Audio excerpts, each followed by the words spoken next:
Are you serious? Are you serious, folks? We've got some information. The Pentagon, I want to thank Troy of North Carolina for this report, but the Pentagon agencies are admitting now they are beginning to stockpile potassium iodide. This stuff right here, potassium iodide. The reason that they're building and they're stockpiling potassium iodide is due to the Fukushima radiation permeation. That's literally it's saturating, if you will, the sky, the land, and the Pacific Ocean. We know that the radiation levels in America are spiking. I was looking at a chart yesterday that Nick of Austin, Texas sent me that specifically explained that radiation is spiking in different parts across the country, including Austin, Texas, Knoxville, Tennessee, parts of Colorado, San Francisco, California, and other places. There has been some extreme spiking in radiation. The federal bid notice reveals that the Pentagon agency began stockpiling potassium iodide in 2012 due to its concerns over the Fukushima nuclear crisis, shedding light on why the Department of Health and Human Services is now ordering 14 million doses of iodide. Are you serious?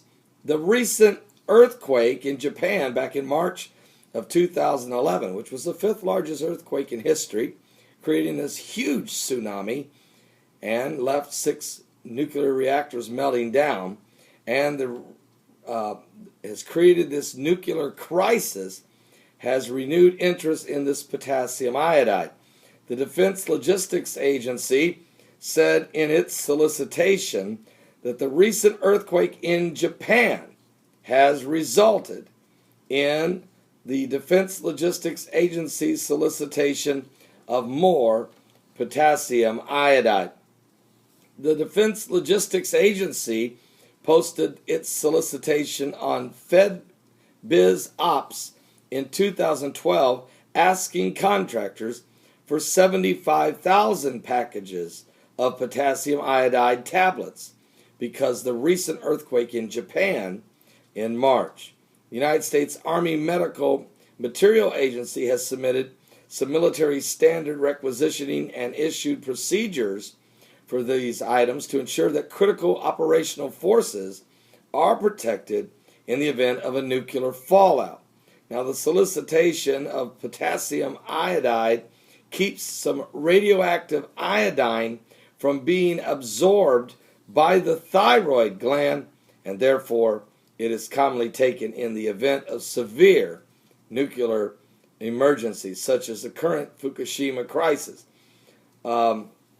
So we're getting more and more reports that the government is recognizing the critical stage we're getting in now as it relates to the radiation that's coming from Fukushima, Japan's nuclear plant.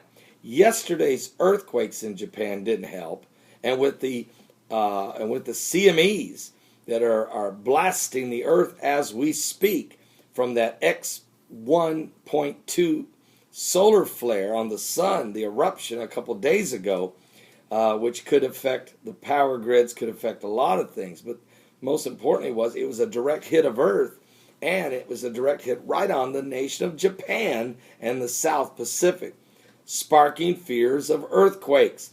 We're keeping a close eye on it. Matter of fact, I actually have an earthquake report from the last 24 hours. We have had 30 earthquakes, a 4.8 in the Solomon Islands. We've also had a 4.8 in Northern Mariana Islands, a 4.5 in Iran. Also, there's been a 4.0 in Turkey, 4.3 in Pakistan, a 4.5 in Guadeloupe. There was a significant 5.6 quake in New Zealand, 4.4 Guatemala, 4.9 Fiji, 4.7 Azerbaijan, 5.1 Cuba. That happened last night. also a 5.1 in New Caledonia, also 5.0 Indonesia, and 5.0 Colombia. Good news, nothing in Japan after yesterday's two quakes, one 5.0 and the other one was registered at 5.4. The one 5.0 was within 300 miles of Fukushima. This concerns us because it is so volatile there.